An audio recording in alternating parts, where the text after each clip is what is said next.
Have you ever been in a season where you couldn't explain the attacks coming your way, when people smiled in your face but plotted behind your back, when you were doing all the right things but wrong kept finding you? Let me tell you something today. You are not crazy. You are not unprotected. You are covered by a God who sees every hidden motive, hears every whispered lie, and shields you from what you didn't even know was coming. Family, we live in a world where evil often wears a mask, where people with wrong intentions walk beside you, eat at your table, and call you friend. But the good news today, the powerful, unshakable, undeniable truth is this: God is your protector, and not just in the easy times. He is your defender in the storm. He is your fortress in the battle. He is your shelter when the enemy rises up against you. Today, I want to remind you, encourage you, and empower you to stop living in fear of evil people. Because when God is for you, who can be against you? Have you ever been in a place where you felt completely defenseless? Where it seemed like everything and everyone around you was working against you? Like every time you tried to move forward, something or someone showed up to pull you back, drag you down, and remind you of everything you weren't. I've been there. And let me tell you, it's in those moments when it feels like the odds are stacked, when the enemy seems loud, and the path forward looks impossible. That's when God shows up as your defender. See, the problem isn't that evil people exist. The problem is that sometimes we forget that we don't have to fight them in our own strength. We think we've got to match their energy, clap back, retaliate, prove our worth, or protect ourselves. But God never asked you to fight your own battles. God never told you to carry your own armor into every fight. He said, "The battle is not yours, it's mine."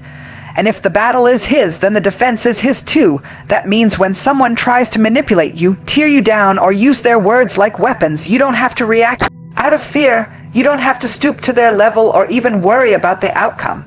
Because God already saw it coming, and he already built your escape. There are times when we think we need to see revenge in order to feel vindicated. But God doesn't protect you by punishing your enemies in front of you. Sometimes he protects you by removing you from the situation altogether. Sometimes protection looks like rejection. Sometimes it looks like isolation. Sometimes it looks like God closing a door that you were begging him to open. Because behind that door was someone who meant to harm you, who didn't carry your heart well, who wasn't assigned to your purpose. God is not passive when it comes to his children. He's not sitting back, waiting to see how it turns out.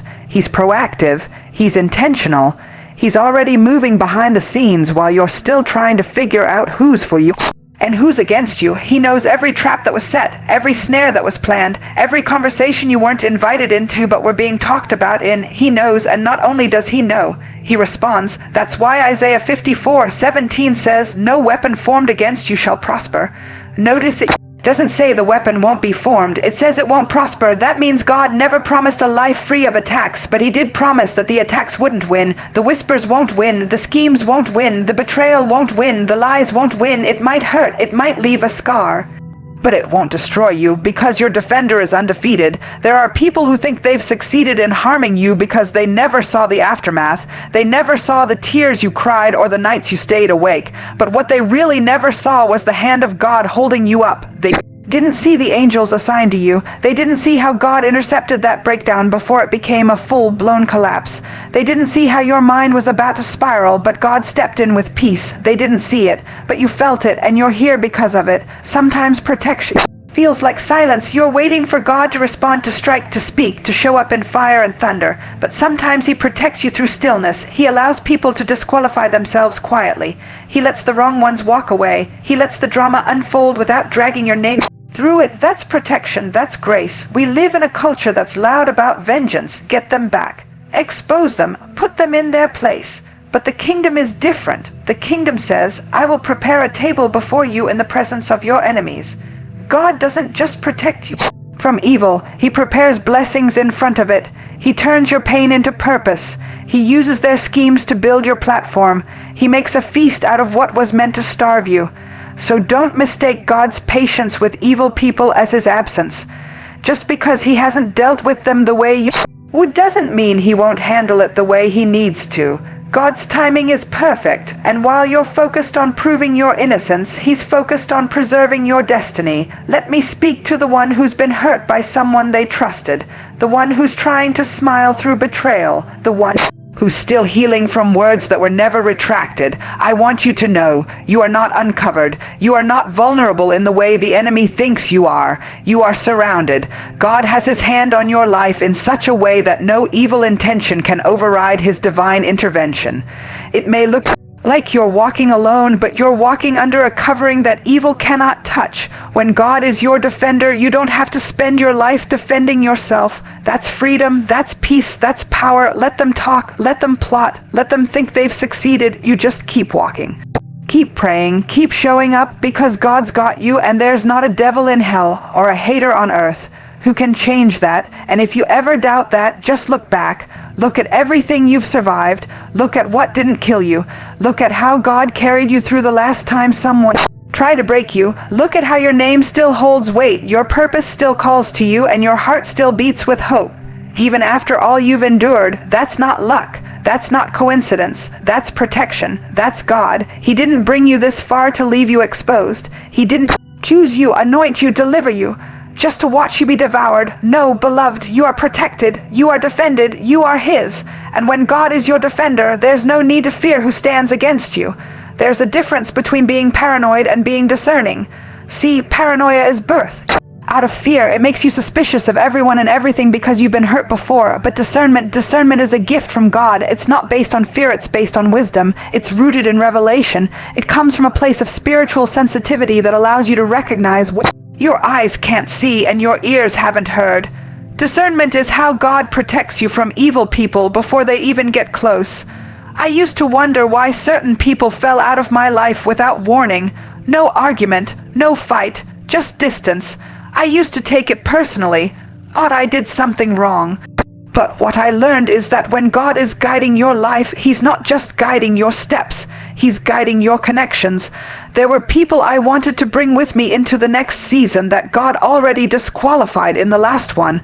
And when I didn't discern it, God allowed time, situations, and yes, even silence, to reveal what I couldn't see on my own. God will give you glimpses. He'll let something slip out of someone's mouth that exposes what's really in their heart. He'll allow a moment that reveals a motive. And if you're paying attention, not just emotionally, but spiritually, you'll hear that quiet voice say, "This isn't it. This one's not safe. This one can't go with you," and your flesh might resist it because they're familiar, they're loyal, they've been there. But discernment doesn't care about history. It cares about destiny. Some of us keep getting wounded because we ignore what God is trying to show us. We try to dress it up, explain it away, give another chance, pray over what God already told us to walk away from. But discernment doesn't just show you what's wrong. It gives you the courage to make a decision. You cannot afford to ignore spiritual red flags just because your heart is attached. God is not going to yell over the noise of your desperation. He whispers in stillness. He moves in peace. And if your spirit feels uneasy, if something in you won't settle, if you have to keep convincing yourself to stay connected, that's not peace. That's your discernment kicking in. That's God tapping you on the shoulder, saying, "Pay attention." And it's not just about people, it's about environments, conversations, opportunities. Not every open door is from God. Some are distractions dressed as blessings. Some are traps layered in compliments. Some invitations are actually attacks. That's why discernment is essential, because when the enemy can't destroy you, he'll try to distract you. He'll try to disguise the threat. And if you're not spiritually awake, you'll walk right into the very thing God was trying to protect you from. Jesus told His disciples to be wise as serpents and innocent as doves. That's a balance. Be kind, but be aware.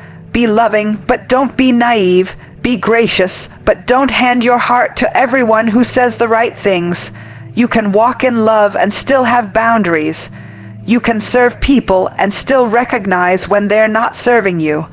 You can forgive someone and still know they're not safe to be close to you. We've been conditioned to believe that love means blindness, that being Christian means letting everyone in, keeping no guard up, ignoring behavior and hoping for change. But real love, God's kind of love, doesn't dismiss truth. It speaks truth in love. It sees clearly, it guards wisely, it doesn't confuse peacekeeping with peacemaking, and sometimes the most loving thing you can do for yourself and your calling is to walk away from what's corrupting your spirit. Discernment will have you stepping out of circles that once celebrated you because you realize they're no longer clapping for your growth. Discernment will have you saying no to a partnership that looks perfect on paper but feels wrong in your spirit. Discernment will save you from emotional bankruptcy because you stopped investing in relationships that only withdraw from you. I want to talk to the person who feels torn right now, because there's someone close to you, someone you care about, and your spirit keeps getting checked. Every time you're around them, there's tension you can't explain. You feel small, you feel drained, you question your worth, and even though nothing has been said out loud, something inside of you won't settle. Don't ignore that. Don't push it down. That's not drama. That's discernment. That's the Holy Spirit doing his job. And if you won't listen to the whispers, life will eventually scream. If you won't hear the warning in peace, you'll experience the consequence in pain, but you don't have to wait until it gets toxic to walk away. You can listen now. You can choose wisdom now. Discernment doesn't make you hard. It makes you holy. It doesn't make you mean. It makes you mature. It doesn't make you suspicious.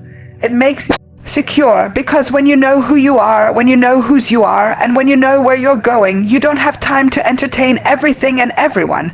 You start asking different questions. Is this helping me grow? Is this drawing me closer to God? Is this aligned with my calling? And if the answer is no, then you know it's time to let go. God is too intentional to let you keep walking blind. He reveals what he wants you to confront. He exposes what he wants you to escape. And when you lean into discernment, you start to see through things instead of just looking at them. You stop judging people by their potential and start discerning them by their patterns. You stop giving access based on history and start granting access based on fruit. We live in a world that values charisma over character, image over integrity, sound over substance. But discernment cuts through the noise. It shows you what's real. It keeps you from being impressed by what doesn't carry weight in the spirit. And once you start operating in that, you'll stop being surprised when people fall away. Because you'll realize God was making room. He was preserving your purpose. He was protecting your peace. You don't need 1,000 people around you when God has given you the wisdom to see who's really for you. You don't have to fear being alone when God is teaching you how to walk with him in truth. Discernment is not isolation. It's elevation. It's preparation. It's preservation. It is divine protection in disguise. So the next time something in you feels off, the next time your spirit hesitates, the next time a connection feels counter fate, don't push past it. Pause, pray, ask God, what are you showing me? And trust that he will answer, because when you ask for wisdom, he gives it. When you seek truth, he reveals it. And when you trust discernment, you walk protected, because the enemy may be crafty, but your God is wiser. Sometimes the greatest battles you'll ever face are the ones you'll never see. The ones that don't come with loud voices or flashing lights. The ones that don't show up in arguments or confrontations. No, some of the fiercest battles happen in silence, behind closed doors, in boardrooms you're not invited to, in conversations you never hear, and yet somehow, you're still standing. Somehow what was meant to break you didn't. That's not luck. That's not chance. That's the hand of God fighting for you. We love to talk about the Red Sea moments, the miracles we can see, the moments where God shows up in power and parts the waters. But what about the moments when he doesn't make a sound, when the waters stay still and you're surrounded by enemies and you don't even realize that God has already gone before you and handled it? That's the kind of protection we don't always praise him for, because we don't always know it happened. There's a reason the word says, the Lord will fight for you. You need only to be still. That means that while you're stressing, God is already strategizing. While you're worrying about how they feel about you, God is already blocking their ability to touch you. While you're trying to come up with the right words to defend yourself, God is already silencing the accusations. While you're wondering who's working against you, God is behind the scenes making sure their plans fall apart. You think the drama didn't happen because there was no drama. You think they didn't lie on you because you didn't hear the lie. But what if I told you the only reason it didn't reach your ears is because God intercepted it before it ever left theirs? What if I told you the only reason the plan didn't prosper is because God dismantled it while you were sleeping? We're so used to fighting with our hands, trying to make things happen. trying to fix, explain, control, but God doesn't need our help to defend us. He doesn't need us to sign the plan. He needs us to trust him, and that's hard when you're under attack. It's hard when you feel like people are smiling in your face, but working behind your back. It's hard when you see the shift in energy, when the room gets cold, when your discernment is on high alert. It's hard not to react, but stillness is a form of warfare. Stillness says, God, I trust that you see what I can't see. Stillness says, God, I trust that you care about my name more than I do. Stillness says, I don't have to control this because you're already in control. And when you let go of the need to defend yourself, you make room for God to show up as your defender. I want to talk to someone who's been walking around with invisible wounds. You've been targeted in quiet ways. Your name has been used in rooms you never walked into. People have tried to assassinate your character, question your motives, sabotage your assignment, and you've been carrying the weight of it silently. I see you, but more importantly, God sees you, and he's been fighting for you this whole time. You don't even know how many traps he's canceled, how many lies he dismantled, how many attempts were made and shut down before they ever had a chance to touch your life. There's a reason you still have your peace. There's a reason you still have your mind. There's a reason you haven't been broken down by the pressure. God has been fighting battles on your behalf that you didn't even know you were in. You thought it was just grace, but it was a shield. You thought it was timing, but it was divine delay. You thought they just changed their mind, but it was God rerouting the outcome. Some of the greatest miracles you'll ever experience are the ones you never even realize happened. Because God handled it before it got to you, and let me tell you this. Just because you didn't see the attack doesn't mean it wasn't real. Don't let the absence of evidence make you question the necessity of God's protection. The enemy doesn't always come in obvious ways. He's subtle, strategic, sneaky. That's why God fights differently. He doesn't just come to destroy weapons. He comes to dismantle strategies. He comes to confuse the plans. He comes to scatter the enemy's camp before the plan even reaches formation. When you walk with God, you don't just walk with favor. You walk with coverage. You are not just blessed. You are backed up. You've got heaven behind you. You've got angels on assignment. You've got prayers that went before you, prophecies that cover you, and a God who is still undefeated. There are some of you who have been feeling the weight of warfare and you don't even know why. You've been feeling pressure, confusion, tension, and you can't trace it to a specific cause. But your spirit knows something is happening. Let me tell you what it is. It's spiritual warfare. It's the enemy trying to access what God has anointed. It's the unseen battle between your destiny and the distractions trying to delay it. But the good news, God is already handling it. He is not waiting until it becomes a crisis. He is moving before the chaos. You're not just protected in the aftermath. You're protected in the preparation. That's why things didn't get worse. That's why the door shut before you walked through it. That's why the relationship ended before it completely drained you. That's why the opportunity passed you by. Because God saw what you didn't, and he loved you enough to shield you from what you thought you wanted. You may not see him fighting, you may not hear the sound of swords, but don't let that fool you. God is in motion. He's sending angels ahead of you. He's confusing the plans of those who wished harm. He's covering you in ways that don't always feel comfortable, but they are always necessary. So don't panic when things start shifting. Don't lose sleep when people turn cold. Don't get discouraged when the path gets quiet.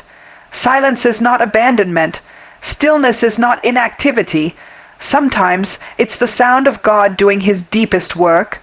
You are not exposed. You are not uncovered. You are not out here on your own. You have a God who fights for you, who sees every angle, who knows every motive, and who has already declared the victory before the battle even began. There's something powerful about obedience that we don't talk about enough. Not the kind of obedience that comes from fear, not the type that comes from checking boxes to look holy, but the obedience that flows from intimacy. The obedience that says, God, I trust you even when I don't understand you. I'll follow you even when I can't trace you. That kind of obedience doesn't just align you with blessing. It places you under divine protection. We think of protection as something external, something God just hands out like armor, and yes, He does cover us, but there's a layer of protection that comes from walking with him, not just being covered by him. Psalm 91 tells us that he who dwells in the secret place of the Most High shall abide under the shadow of the Almighty. And that part, he who dwells, that's obedience, that's closeness, that's not a Sunday visit or a crisis prayer. That's daily submission, that's surrender in the small choices, that's walking in rhythm with his voice. Some of us have been praying for protection while walking outside of alignment. We've been asking God to cover us while we're entertaining what he told us to leave, engaging with people he already revealed weren't for us, saying yes to things that contradict his word, and wondering why we feel exposed. But obedience is a boundary. Obedience draws a line between what the enemy can and cannot touch. Obedience is a yes to God that automatically says no to every trap, every toxic cycle, and every spiritual ambush designed to destroy you. It's not always loud. Sometimes it's in the whisper that tells you not to respond to that message. Sometimes it's in the pause before you say something you'll regret. Sometimes it's in the prompting to forgive someone you'd rather cut off. Obedience isn't always convenient. It often feels like sacrifice. But what you don't see in the moment is that every yes to God is a no to danger. Every act of obedience builds a spiritual wall around you. We want to be protected, but we don't always want to be obedient. We want the outcome of covering without the process of consecration. But the truth is, there are some doors that only open through obedience, and there are some attacks that only fail because obedience blocked them. Your prayers are powerful, yes. Your worship shakes heaven, absolutely. But your obedience, that's your position. That's what tells the enemy, I'm not just singing about God, I'm walking with him. There are battles you never had to fight because your obedience rerouted the attack. There are people who couldn't stay in your life because your obedience removed the access. There are places you didn't go, numbers you didn't call, conversations you didn't entertain. And you didn't know at the time, but God was protecting you from pain. From heartache, from delay, from consequences that would have taken you years to recover from. Obedience isn't just about following rules. It's about staying close to the shepherd, and the closer you walk with him, the less susceptible you are to wolves. Because the sheep that wander off are always the most vulnerable, the ones who drift, who linger just a little further away from his voice. They're the ones the enemy tries to pick off, but when you stay close, you stay covered. And let's be honest, obedience will cost you. It will cost you popularity. It will cost you opportunities. It might even cost you relationships. But what you gain is greater than what you lose, because what you gain is peace. What you gain is clarity. What you gain is the confidence of knowing that God is not just with you, he's pleased with you. There's a kind of security that comes when you know you're in the will of God. When you know that you didn't manipulate your way into a position, so you don't have to fight to keep it. When you know that you didn't force a connection, so you don't have to beg someone to stay. When you know that you didn't compromise to get through a door, so you don't fear it closing. That's the peace of obedience. That's the protection of living in purpose. Sometimes we want to fight spiritual battles with natural tools. We think if we explain ourselves well enough, if we post just the right thing, if we defend our name, if we show up strong, they won't come for us. But protection doesn't come from how powerful you look. It comes from how obedient you live, and obedience doesn't always make sense to others. It won't always be celebrated. In fact, it might get you mocked. Misunderstood, mischaracterized, but it will keep you. It will protect your heart, your mind, your calling. There are some of you who are in a tug-of war between what feels good and what you know God said. You're in spaces that feed your flesh but grieve your spirit. You're holding on to people who comfort your wounds but poison your purpose. You're entertaining environments that numb your pain but disrupt your peace. And God is calling you out, not because he wants to punish you, but because he wants to protect you. He's not trying to withhold anything good from you. He's trying to save you from the counterfeit. He's not saying no to hurt your feelings. He's saying no to preserve your future. And if you could see the full picture, if you knew what was really waiting down that road, you wouldn't hesitate. But that's where trust comes in. That's where maturity shows up. That's where faith says, God, I don't have to see it to obey you. I don't have to understand to surrender. It's easy to obey when everything feels clear. It's easy to say yes when the next step is obvious, but real obedience shows up in the dark. Real obedience shows up when it feels like loss. Real obedience shows up when it costs you everything. But your soul is safe, your spirit is settled, and your purpose is protected. There's a hedge around the obedient, not a perfect life, but a protected one. Not a storm-free journey, but a storm-proof heart. And every step you take in obedience draws you deeper into that secret place. That place where evil cannot reach you. That place where God hides you in plain sight. That place where He fights for you, covers you, and walks with you. If you've been feeling exposed, if you've been under attack, if you've been wondering why you feel vulnerable, don't just ask for protection. Ask God where He wants your obedience. Ask Him what He's calling you to shift. Ask Him where you've drifted and how to return, because the safest place to be is not just in His presence, it's in His will. One of the most powerful things you'll ever learn about God's protection is that He doesn't just block what's meant to hurt you. He turns it into something that builds you.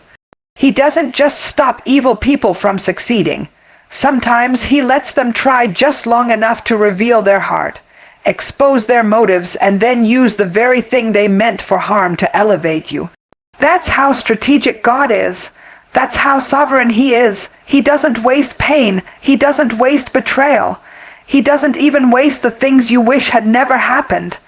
He takes it all and works it together for your good.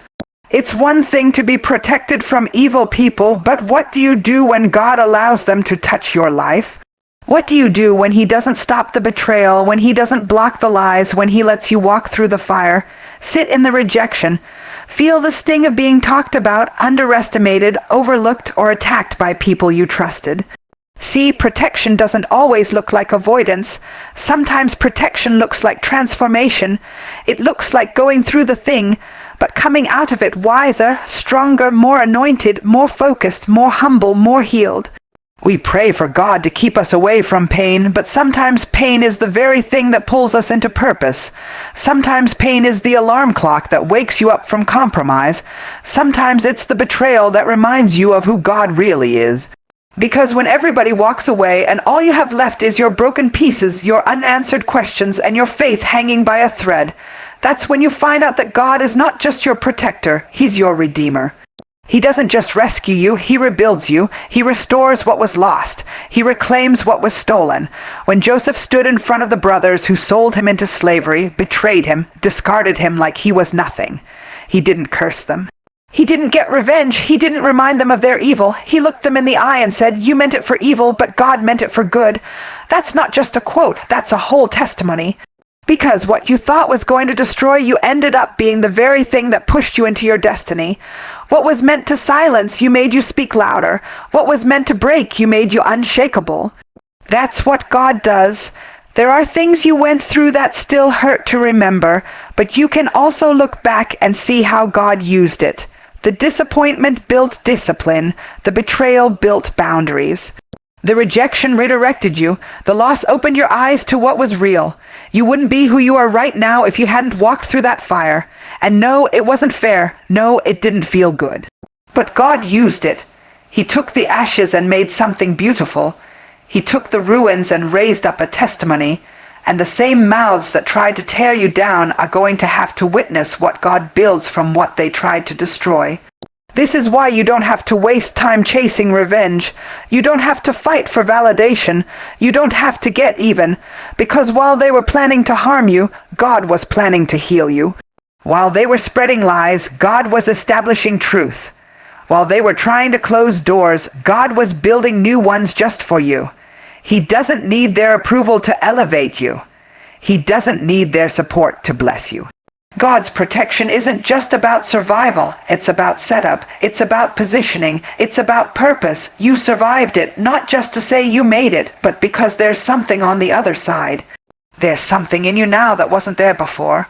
There's strength in you. There's fire in you. There's a new level of discernment, a new level of peace, a deeper well of grace that didn't come from comfort. That came from the crushing. That came from walking through seasons where you had to depend on God like never before. And now you don't just know him as a healer.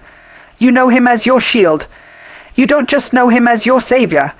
You know him as your vindicator. So don't be surprised when God starts elevating you right in front of the people who tried to eliminate you. Don't be shocked when the same ones who dismissed you have to watch you walk into rooms they tried to block you from. That's not arrogance, that's divine reversal. That's what happens when you let God handle your battles. That's what happens when you trust that his plan is bigger than the pain. He'll prepare a table for you in the presence of your enemies. Not behind their backs, not away from the scene, right in front of them, because he wants them to see what he does with people who trust him. Let them watch, let them wonder. Let them try to figure out how you're still standing, how you're still smiling, how you still have joy after all they put you through. Let your survival be the sermon, let your growth be the glory. Because they didn't realize when they tried to break you, they were pushing you closer to the breakthrough. They didn't realize that when they lied on you, they gave God a reason to show off his truth. Every weapon they formed was just a setup for a testimony. This is why you can walk in peace. You can walk in forgiveness. You can walk in freedom, because you don't need to hold onto the pain anymore. You don't need to rehearse what they did. You don't need to carry the offense. What was meant for evil is already being worked for your good. Even the things that still feel unfinished, God is not done. He's still weaving, still shifting, still redeeming, and he is faithful to complete the work. So breathe, rest, walk forward. You're not the victim of their plan. You're the product of God's purpose. And every ounce of pain, every ounce of rejection, every word, every plot, every delay, it's all fuel. It's all being used. It's all being redeemed.